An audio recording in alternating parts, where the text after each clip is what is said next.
Hi there. Today I thought I'd do a quick video on showing how I go about selecting tennis markets, both from a point of view of trading manually as well as assigning an automated strategy to them.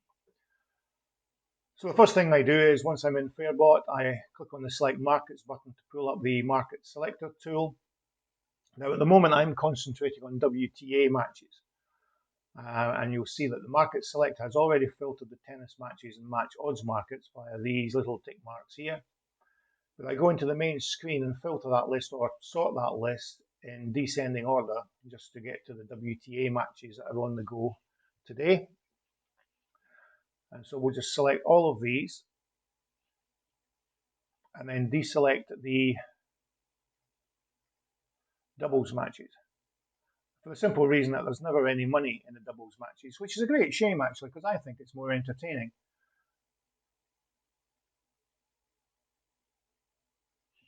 Okay, so we should end up with those matches there. So we just click on the Add to My Markets tab, and that's us finished with the market selector for the moment. So in the My Markets section, we now have those matches listed. And it's a case of now analysing each of those to decide which ones I'm going to assign an automated strategy to and which ones I'm going to just keep a hold of the list and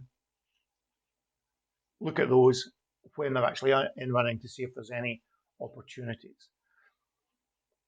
And I'll do that manually. So let's have a look at the first one. It's Dainu, I presume that's how you pronounce that. So we go into Flash Scores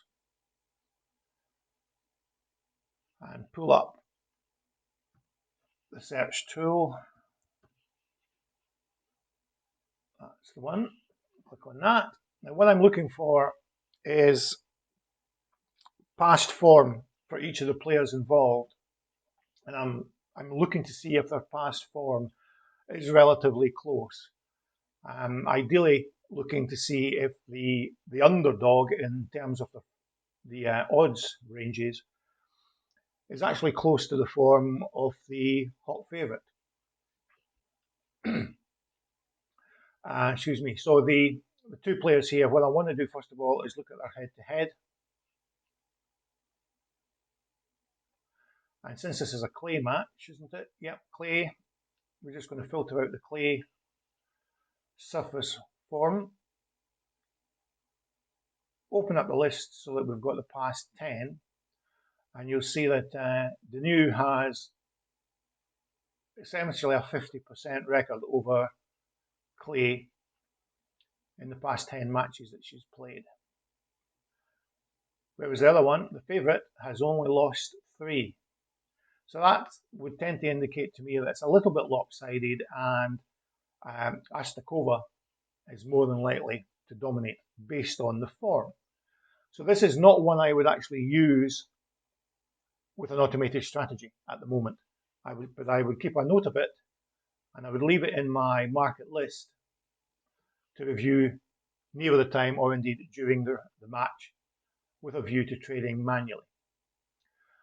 So I just repeat this process for all the other ones. So this one's sunk and she's in next little row down. So same sort of thing. Have a quick look at what the odds are, see which one's the favourite. So this is actually a relatively close one in odds. So I hope that the form is going to be relatively close, and one might think that based on their seedings. So again, this is clay, so we'll go to the head-to-head, go to clay, and we'll see Mazarova has 3 losses, and her opponent has only, well, 6 losses. So it's a little bit more lopsided, which is perhaps not as indicative of the odds there. So again, I would tend to wait till the match is underway to decide exactly how I'm going to handle this particular match. So we close that one off, go to the next one, which I think was probably Bogdan, yes. Go to Bogdan. And we do the same thing again. So we just rinse and repeat through all the matches that we have listed in the My Markets list. Now this one you'll see there's a red hot favourite in Bogdan, and understandably when you look at the seedings.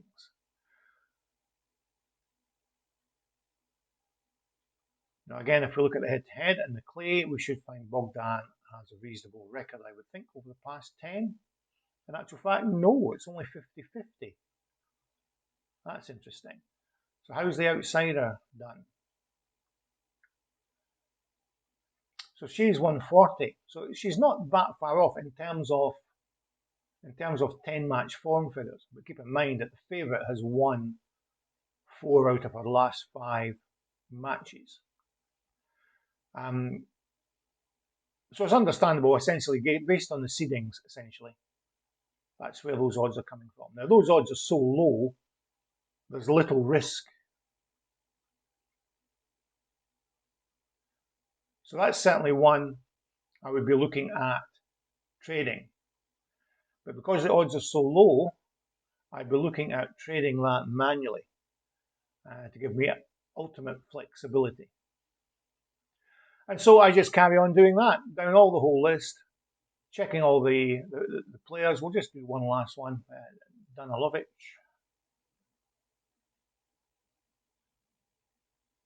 She is there. And we just rinse and repeat this process. And there will be some where I just can't make up my mind whether to trade them manually or trade them using an automated strategy. And if that's the case, I just ignore them. So again, we see them in terms of odds. These are pretty evenly matched. We check the head-to-head. Filter out the clay stuff. And we're looking at 4 losses versus only 2.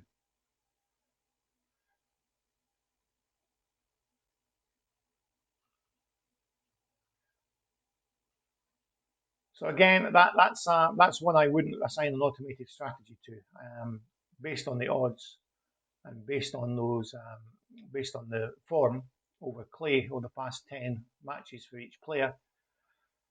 I wouldn't want to set an automated strategy and walk away and leave it. I'd rather see what's happening in the market first before I do anything.